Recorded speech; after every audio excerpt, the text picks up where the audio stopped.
Hi, my name's Sam, and welcome to my soapbox. So I have only ever done one YouTube video before this one, and that was a travel video. It's still up, so you can still see it, and it's basically me getting consistently more knackered because I did a 45-hour flight or something insane going to Thailand. But this video, and I think it's going to be probably a video series, is going to be going over what I basically do as my day job. So I am a real digital marketer. What I mean by that is I'm not a YouTuber that has decided to go into doing digital marketing because I want to sell some affiliate links or because I want to sell some merchandise that I have. No, I have real clients. I actually own and run my own digital marketing agency, so I also have employees that rely on me getting sales because that is their actual source of income. You know, they're not getting ad revenue, they're not getting shares, they're not getting, sponsorship deals. That isn't, and they need to sell X number of pairs of shoes to be able to earn their money, which means I need to sell X number of pairs of shoes in order to get paid. So it's an entirely different dynamic, really, than a lot of what you probably will be used to. And a lot of the stuff that you're going to hear me talk about is a lot more sort of in terms of getting sales in, because it's not optional. It isn't an optionality. Now, I should also give you my background in this. I've been doing digital marketing and selling stuff online for businesses for a very long period of time. It's about been doing it, give or take, since I was about 18. So it's over a decade that I've been doing this, primarily for events. But event selling online is probably the most intense, hardest kind of real power, because A, the competition is huge, and B, you have a deadline. It's not like a pair of shoes that can sit there and will always, they won't necessarily degrade over hundreds of years, yes, but you know what I mean. And if you have a solid product, an item, something physical that you're selling, then there isn't really a deadline to make that sale apart from one that someone else applies to you. Unlike an event where there is a specific date where the event is going to happen, and after that date I can't sell the product because it doesn't exist. So it's an entirely different dynamic. There's a lot more pressure and a lot more competition and a lot more in terms of event selling. So that's kind of my background. That's where I come from in this. Now, obviously, when COVID hit, all of us event-heavy sellers started moving into and pivoting over to selling other products. So there's been a real sort of surge in skill in digital marketing that's happened over the last sort of 5-6 months. And we've piggybacked off the back of that by setting up 2/3 Different, which is my company. I set that up with my friend Chris, and we have a team of marketers that work with us, and we market online. Now, this isn't a big advert for 2/3 Different, but it's just to show you that I'm not doing this from my bedroom. Basically, that's to be to set this up, right? This is me. We are a real formulated company. We're on company's house. We pay taxes. We pay VAT. Like we're a formulated. We're real. This is the inside scoop from a functioning, actual digital marketing company that only deals with digital marketing.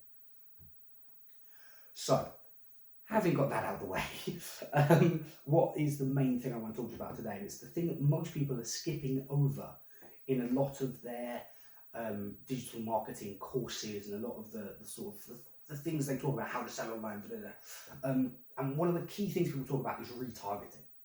Now, just to give you a quick rundown of retargeting, because that's not what this video is about. Retargeting is basically where you know someone is interested in your product, so you show them an advert for your product. That's what retargeting is. So they've done something that indicates they are interested in your product. Now, here's the bit that most people miss, which is, what is the thing that they're doing that indicates they're interested in your product? And it's amazing that most people only focus on website clicks. It seems bizarre to me. That the only thing that I see people talking about is retargeting people that have been on your website. Retarget people that have been on your website. If they've been on your website, retarget them. If they've put something into your cart, do an abandoned cart campaign. And that seems to be the limit of what they talk about. Now, absolutely, 100%, abandoned cart campaigns are extremely powerful. They're probably the most powerful retargeting form you can do. However, retargeting people that have just landed on your website page is probably one of the least effective methods for retargeting that you have available to you. That might sound as a bit of a shock, and people might go, what the hell are you talking about? I get loads and loads of really great results. You probably do get loads of those great results, but it's not because you're retargeting people that have been to your website. Just let me, stick with me, I'll explain exactly what I mean by this. People that go to your website, there will be a lot of people that are completely disinterested, not because they weren't interested from your advert, but because when they go on the website, they weren't expecting to see what they see. So they weren't primed about the price, they weren't primed about the details of the product, shipping, the size, the X, Y, and Z, the details of the product. Basically what happened was they went from a brand awareness position where you show the product and what it does, and then they click on it and they find out, oh my God, it's $50,000, I can't afford this private jet, I thought it was a toy. There's a disconnect between the advert and what the product is. And that's not any fault of the brand awareness advert, because the purpose of the brand awareness advert is not necessarily to get you to click onto a website. And it's not the fault of the website, because that's always what the website is, it's static. The problem is they're missing a bit in the middle because they're trying to sell too fast. The best indicators of interest, the very, very best, are when people have gone on a journey. So not when people have just seen an advert, click straight through. It's when they've seen one advert, then another slightly different advert, then another slightly different advert, and then they see the product. Let me give you the perfect example of this, right? We sell magic tricks for a very well-known magic trick store. I'm not going to tell you name them, but we help them sell their products. And the strategy that we use is that they put up videos where they are showing the trick. They're demonstrating the trick. The trick is happening. You are on the receiving end of what the magic trick is, and you go, wow, that's amazing. How did you do that? And then what we do is people that have shown heavy interest in there, that fit the specific parameters of the people that we know will buy this trick, we then retarget them with an advert, say, did you know you can buy this trick here, and this is how much it costs? So what it does is they get the wow factor of what the product does. They then get the fact that they can buy it, which they didn't know they could do before, and then they click onto the website. There's an extra step. There's an extra step in the middle that is usually missing. And it's because the indicator that people are targeting from is website click, and they're not targeting from actions on the advert. This is the bit I wanted to get to. This is the really important bit when it comes to actual indicators of interest, what we refer to them as digital indicators of interest.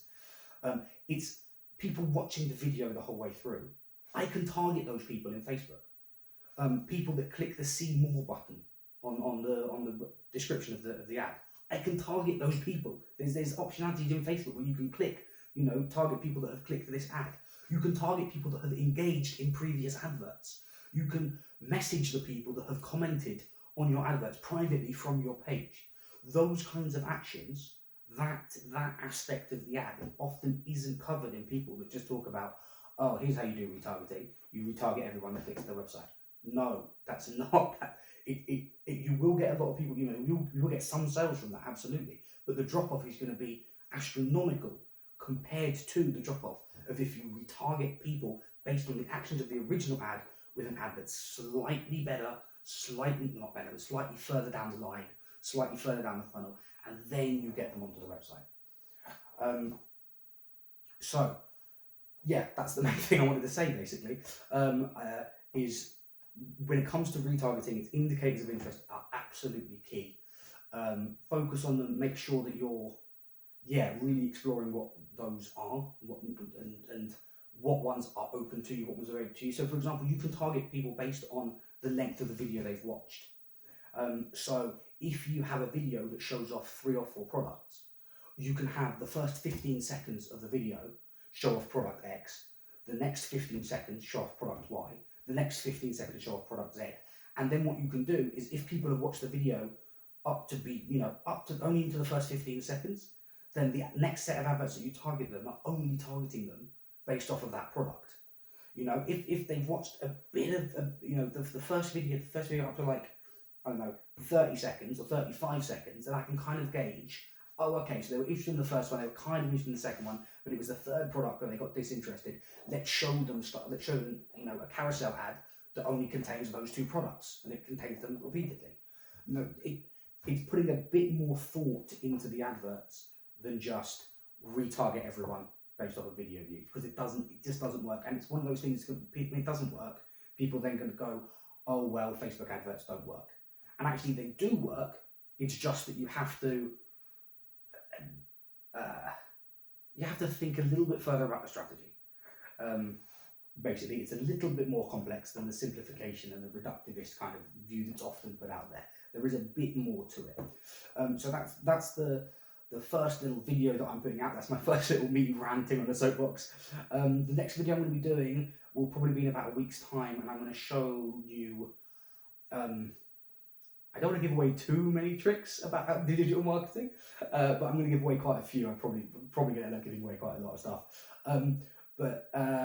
Yeah, I think the next one's going to be about post-purchase stuff, because a lot of the marketing things we see as well focus only on getting the first sale, and actually the first sale is often the hardest, and it's the sales afterwards where you make a lot more money, because you've already got their data, you've already got their email, you've already got their phone, you've already got X, Y, Z, and you can just give them a call or send them a message. So yeah, I'm probably going to do the next video on that and on sort of how to properly do that off of digital marketing positions. Or if you want to talk about anything else to do with digital marketing, let me know in the comments, because there's a lot involved in here, and there's a lot of specific things that some people want to know that really hasn't been covered elsewhere. So if you're in a pickle, if you've got any questions, yeah, shoot them in the comments below. Forgot the word comments there. Cool. Okay, catch you guys in a bit. Bye.